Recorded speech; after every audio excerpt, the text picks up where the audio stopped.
Hello friends, എൻ്റെ YouTube ചാനലിലേക്ക് എല്ലാവർക്കും സ്വാഗതം. ഞാനിവിടെ ഉണ്ടാക്കാൻ പോകുന്ന ഡിഷ് മീൻ പൊള്ളിച്ചതാണ്. ദശ കട്ടിയുള്ള ഏത് മീനും ഉപയോഗിക്കാം.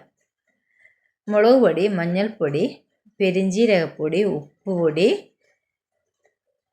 എല്ലാം ഒരു പാത്രത്തിലേക്കിട്ട് അല്പം വിനീഗറും ഒഴിച്ച് ഇഞ്ചി വെളുത്തുള്ളി പേസ്റ്റും ഇട്ട് നല്ലപോലെ മസാല കുഴച്ചതിന് ശേഷം മീനിലേക്ക് തേച്ച് പിടിപ്പിക്കുക.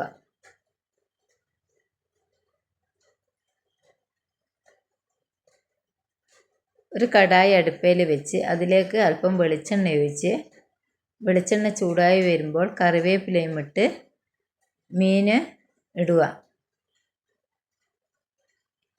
മീൻ പകുതി വേകുമ്പോൾ മാറ്റി വയ്ക്കുക.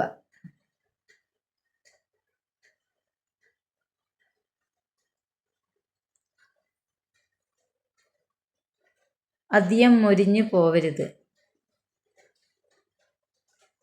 മീൻ പൊരിച്ച അതേ വെളിച്ചെണ്ണയിലേക്ക് തന്നെ ചോപ്പറിൽ ചോപ്പ് ചെയ്ത് വെച്ച 3 വല്യുള്ളി അതിലേക്കിട്ട് ഇഞ്ചി വെളുത്തുള്ളി പേസ്റ്റും ഇട്ട് 1 സ്പൂണ് കാശ്മീരി ചില്ലി പൗഡറും മഞ്ഞൾപ്പൊടിയും ഗരം മസാലപ്പൊടിയും 2 ടൊമാറ്റോയും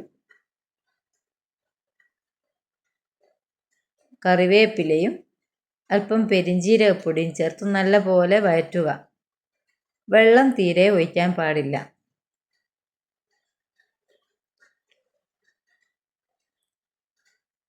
ഒരു വാഴ ഇല 2 വശവും വാട്ടിയതിന് ശേഷം അതിലേക്ക് അല്പം മസാല ഇട്ട് മീനും വെച്ച് അതിൻ്റെ മേലെ കുറച്ചുകൂടെ മസാല ഇട്ട് വാഴൻ്റെ ഇല പൊതിഞ്ഞ് വാഴനാര് വെച്ച് കെട്ടുക.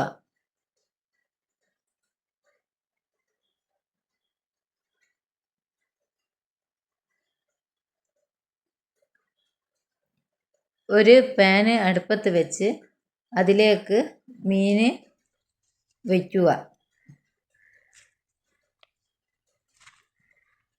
മീൻ പൊള്ളിച്ചത് റെഡിയായി.